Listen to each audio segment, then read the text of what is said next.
ಮಣ್ಣಿನ ಮಗ ನಮ್ಮ ಸಿದ್ಲಿಂಗಣ್ಣ ಕಂಬಳೊಳ್ಳಿ ಅವರು. ನಾನು ಬರೀ ಕಡಿ ಉಸುಕು ಸಿಮೆಂಟ್ ಕೆಬ್ಬಣ ನೋಡ್ಕೊಂತಿರೋ ಮನುಷ್ಯರ ಕೈಯ ಮೈ ಕೊಟ್ಟರಲ್ಲ ಏನ್ ಮಾತಾಡ್ತಾನ ಅಂತ ಅನ್ಕೊಂಡಿದ್ದೆ. ಈ ರೋಡ್ ಮಾಡೋದು ಬಿಲ್ಡಿಂಗ್ ಕಟ್ಟೋದು ಕೇಳಿದ್ರೆ ಬಹಳ ಚಂದ ಹೇಳ್ತಾನೆ ನಮ್ಮ ಸಿದ್ಲಿಂಗಣ್ಣ ಇಂಜಿನಿಯರ್ಗಿಂತ.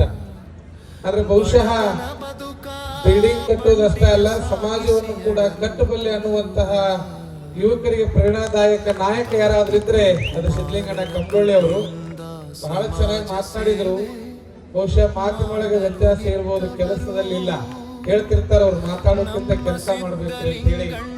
ಬಹುಶಃ ಹಾನಗಲ್ ಭಾಗದೊಳಗ ಬಹಳ ಜನ ಅವ್ರವ್ರ ಧರ್ಮದ ಧ್ವಜಗಳನ್ನ, ಜಾತಿಯ ಧ್ವಜಗಳನ್ನ, ಪಕ್ಷದ ಧ್ವಜಗಳನ್ನ ಹಾರಿಸ್ಲಿಕ್ಕೆ ಮುಂದಾದ್ರೆ ಧರ್ಮದ ಧ್ವಜವನ್ನ ಹಾರಿಸ್ಲಿಕ್ಕೆ ಕಂಕಣ ಬದ್ಧರಾಗಿ ನಿಂತವರು ನಮ್ಮ ಸಿದ್ಲಿಂಗಣ್ಣ ಕಂಬಳೊಳ್ಳಿ ಅವರು.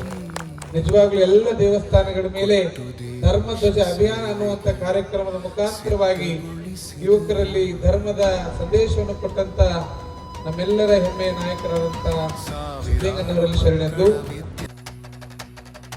ಇವರು ಕಮಡೊಳ್ಳಿ ಮನೆತನದವರು, ದಾನ ಧರ್ಮದಿಂದಲೇ ಹೆಸರಾದವರು. ಜಾತಿ ಭೇದವಿಲ್ಲದೆ ಬಡವ ಶ್ರೀಮಂತನೆನ್ನದೆ ಜೊತೆಗೂಡಿ ಹಾನಗಲ್ಲ ಅಭಿವೃದ್ಧಿ ಕನಸ ಕಂಡವರು. ಅನ್ಯಾಯವನೆಂದು ಸಹಿಸದವರು, ಭ್ರಷ್ಟರನೆಂದು ಸುಮ್ಮನೆ ಬಿಡದವರು.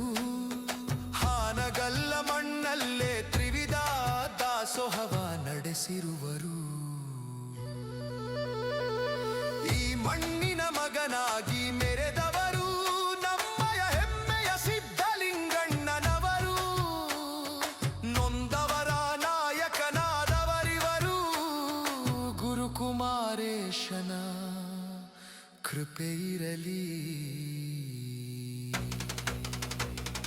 ನಮ್ಮ ಸಿದ್ಧಲಿಂಗಣ್ಣನವರ ಮೇಲೆ ಮಾಡಲಿ ಇನ್ನು ನೂರಾರು ಸಮಾಜಮುಖಿ ಸೇವೆ.